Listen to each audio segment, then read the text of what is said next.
With all new content that Wizards of the Coast puts out, it gives us a plethora of new options to play with.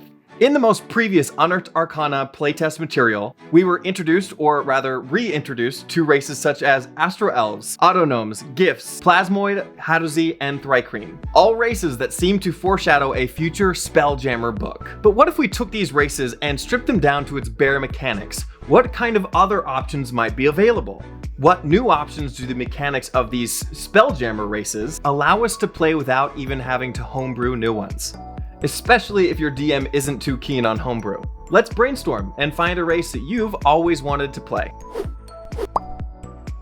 Welcome to the Cleric Corner. My name is Riker, and here we talk about all things Dungeons and Dragons, tapping into our higher powers to create worlds that are more unique and stories that are more impactful. Now again, in this video, I'll be doing something a little experimental. I'll be going over each Unearthed Arcana race, stripping it down to its math and abilities, then offering reflavored racial options to the mechanics to truly make your character unique. What if we kept the mechanics of these races, but changed the flavor altogether?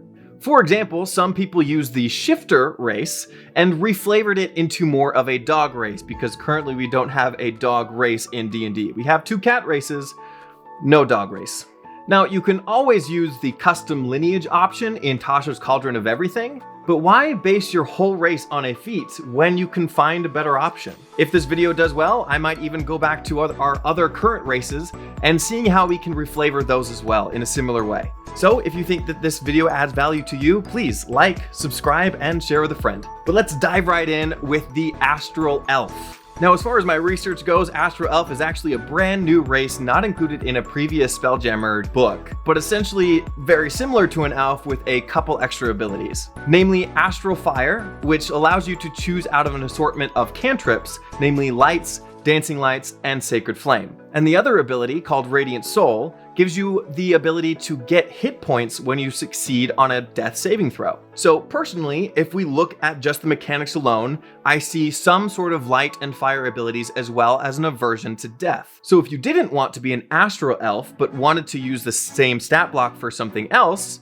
what could you be? Now, my first thought is to go with something with celestial blood. If your DM doesn't like the flying abilities to the Aasimar race, this would be a good alternative to give your character a still celestial or divine feel. You could also be a player that's just magically touched by a unicorn or other celestial being. Or if you just really want your cleric to feel a little bit more cleric-y. But where else can we find fire and an aversion to death in fantasy? Phoenixes. Imagine a player getting touched by the magic of a phoenix. Or another creature might be the Will-O-Wisp, which is also fire and undeath. This adds flavor before even choosing your class. And even with its last ability, Trance Proficiencies, where you get to basically relearn 2 extra proficiencies every 24 hours. Now, sticking with the fire theme, it has also been said that in some cultures, you can commune with your ancestors or spiritual beings through fire. Moses in the Burning Bush is one example that comes to mind. The next race we have is the Autognome. Now, you may be thinking that this is just really close to the Warforged, but they actually took a step beyond that and actually made this creature a construct, which means you're no longer a humanoid and can't benefit by being humanoid, except for a feature that we'll get to in a second. But with this race, you lose the AC bonus that the Warforged usually get, but you have Built for Success, which you have a D4 that you can use multiple times a day to add to a saving throw, ability check, or attack roll. And then True Life, where you can heal by mending or regular healing spells that you usually wouldn't be able to be affected by if you were a construct. Now, this may be an obvious reflavoring, but you literally now can be any type of construct with this stat block. If you always wanted to be an animated armor or statue, or literally anything you can animate with a spell, be it cutlery or a wardrobe or a talking doll. You could even take a step beyond that and be a construct like a stone golem, or a flesh golem, or a golem made of crystal, iron, snow, or any other substance. You could even be a sentient version of the Battlesmith Artificer's companion, or another familiar. And now that there's even more of a push toward the multiverse and the other planes of existence, you can even use this to be a Modron. Be the robot from Mechanist that you've always wanted to be. But please, try not to take over the world. Now for the Giff. Sorry, Giff. the thick hippos of outer space. They don't have a lot going for them as far as abilities go, but they do take inspiration from the barbarian in making them the meaty boys that we love. With the ability Hippo Build, it gives them advantage on all strength-based ability checks and saving throws, and their other ability allows them to re-roll ones on their damage dice when they attack with a weapon. So as far as reflavoring this goes, you can really be any sort of beefy animal that your heart desires. If you get to be some sort of half animal with a hippo, why not a crocodile, or a gorilla, or a boar, walrus, bear, land shark, or even a dinosaur like an ankylosaurus? You basically have half the cast of Zootopia at your disposal. But also, being the bulky humanoid that you are, you could also be giantkin. I feel like Goliaths are a lot closer to the frost giant, but this stat block would be a great way to incorporate hill giants or ettins or onis. You could even genetically come from ogres, trolls, or cyclopses. But before we get too far off of the half animal stick, let's talk about the Hadozee, the intelligent space monkeys with flaps of skin under their arms that allow them to glide. With this ability, they take no damage from falling, and they also have the dexterous feet ability that allows them to interact with objects as a bonus action. But with this race being, I believe, the first race that we ever get with a gliding ability,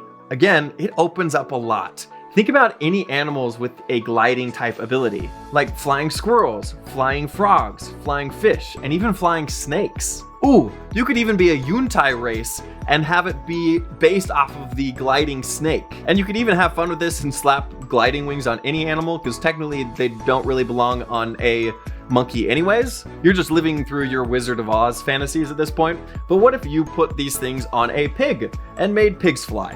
But let's say that you don't go the animal route and use these abilities for something else. Both the gliding ability and the dexterous feet ability could be played off as an artificer thing, where you built your wings and built extra arms or other tools to make your actions more dexterous. And you know, now that I think about it, I know that the Giff and the Hadozee in previous editions were humanoids, but I wonder why they didn't go all the way and just make them beasts like they have been changing the other races. It would just give more options outside of the humanoid typing. I think it would be cool. And I know the druid has some spells with beasts, but I'm pretty sure that they're only with beasts that are not intelligent. But let's step away from the animals and go to something that I'm actually most excited for, the Plasmoids. Little ooze creatures that have been haunting our big screens for decades. These Plasmoids get what most oozes get, with Amorphous being able to squeeze through places 1 inch wide, as well as advantage on grapple checks. They can also hold their breath for an hour and are resistant to both acid and poison. Then to top it all off, they get Shape Self, where they can make their form feel and look more humanoid, as well as send out a blob of themselves as basically a 10-foot mage hand. Now, I definitely think that this might be nerfed a little bit, but a guy can dream. But as far as oozes go alone, there are so many oozes out there, and now you can be any one of them. There are gelatinous cubes, ochre jellies, black pudding, gray ooze, slithering tracker, and more. You could be any one of these or your special kind of ooze. Some other honorable mentions would be a gibbering mouther or even a mimic.